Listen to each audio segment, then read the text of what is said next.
The attic wrote me a letter yesterday. I recognized the handwriting. It was mine. Old house settling, distant organic creaking. I inherited my grandmother's house 3 months ago. Victorian, Pittsburgh. The kind of neighborhood where houses lean against each other like old drunks sharing secrets. Where paint peels in languages older than English. Where every third porch has a chair no one sits in anymore. Abuela died at 93. Alone. They found her at the bottom of the attic stairs. The coroner said stroke, natural causes, old age catching up after decades of running. But I knew better. She'd been afraid of that attic my whole life. I remember being 7, asking why we never went up there. She crossed herself, looked at me with eyes that had seen things I couldn't pronounce yet. Hay cosas que no debemos tocar, she said. There are things we should not touch.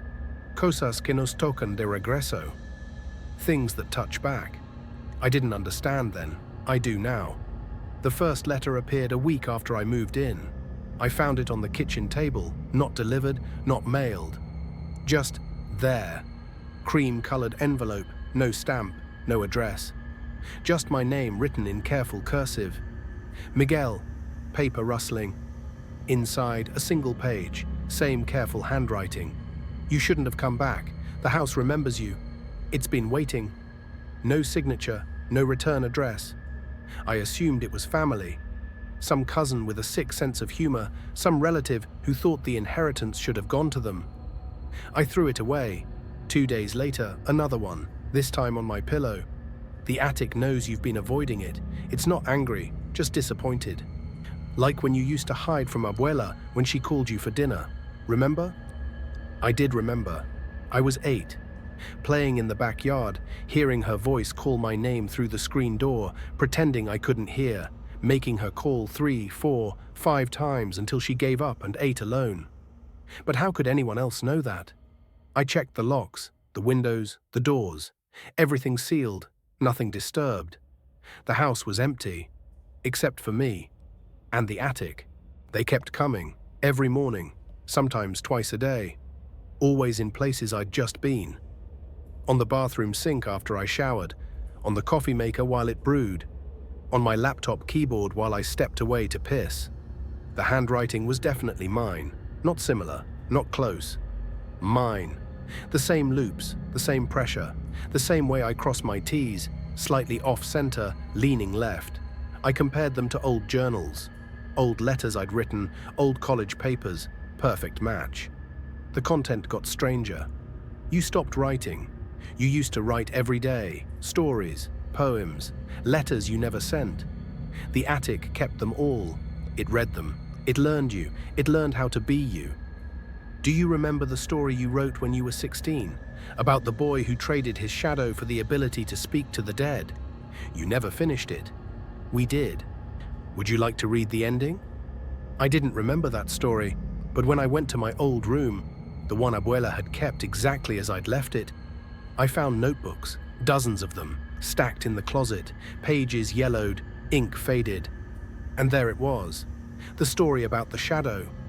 20 pages in my teenage handwriting, then 30 more pages. Recent. My current handwriting, finishing the story. The ending was dark. The boy got his wish. Could speak to the dead. But the dead wouldn't stop speaking back.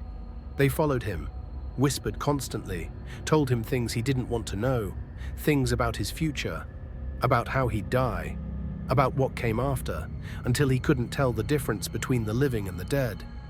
Until he became one of the whispers himself. I decided to go up. Stupid, I know, but I needed to understand.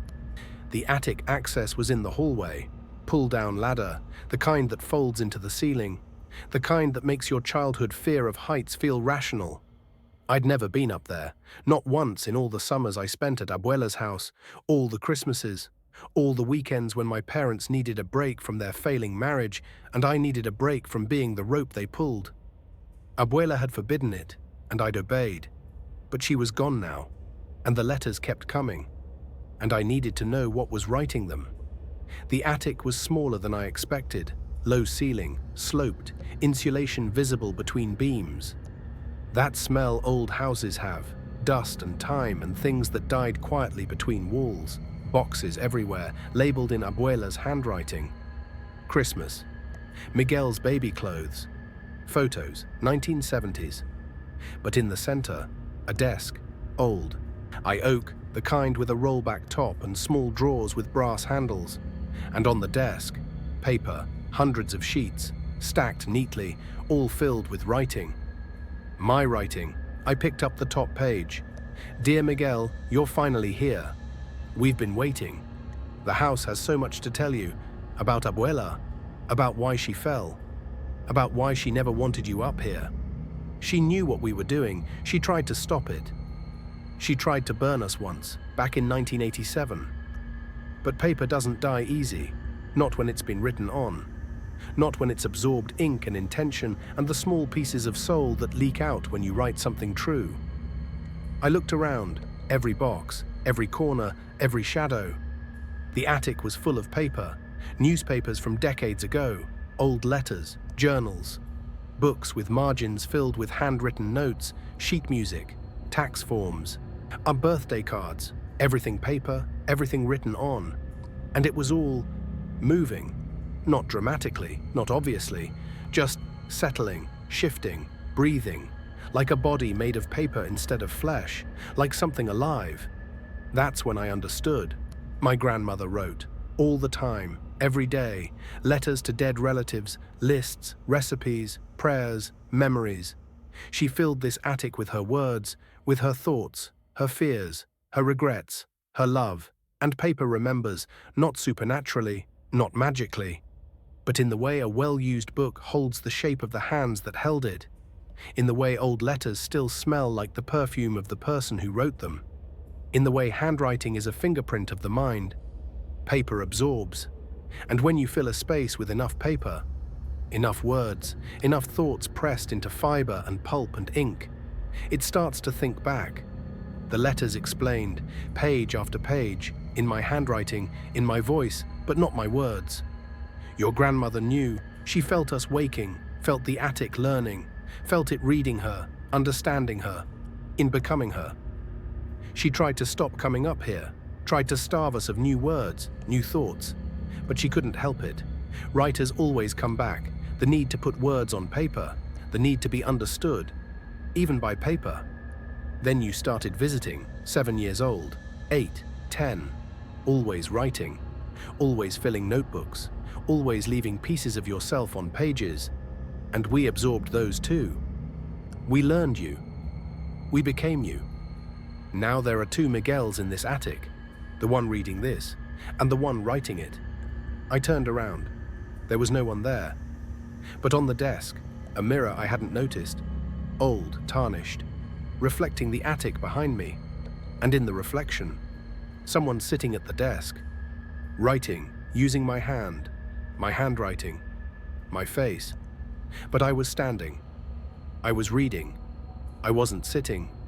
The reflection looked up at me, smiled, and kept writing. I ran down the ladder out of the attic, slammed the access door closed, but I could still hear it, the writing, pen on paper, constant, rhythmic, like a heartbeat made of ink. The letters kept coming, every day, multiple times, each one longer, each one more detailed, each one more me. They knew things I'd never told anyone, things I'd only thought, only felt, only feared. They knew about the night I let my college roommate take the blame for something I'd done. They knew about the promise I'd made to my father before he died and never kept. They knew about the person I could have been if I'd been braver, kinder, better. We're not haunting you, Miguel. We're saving you. We're keeping the parts of you that you're letting die. The writer, the dreamer.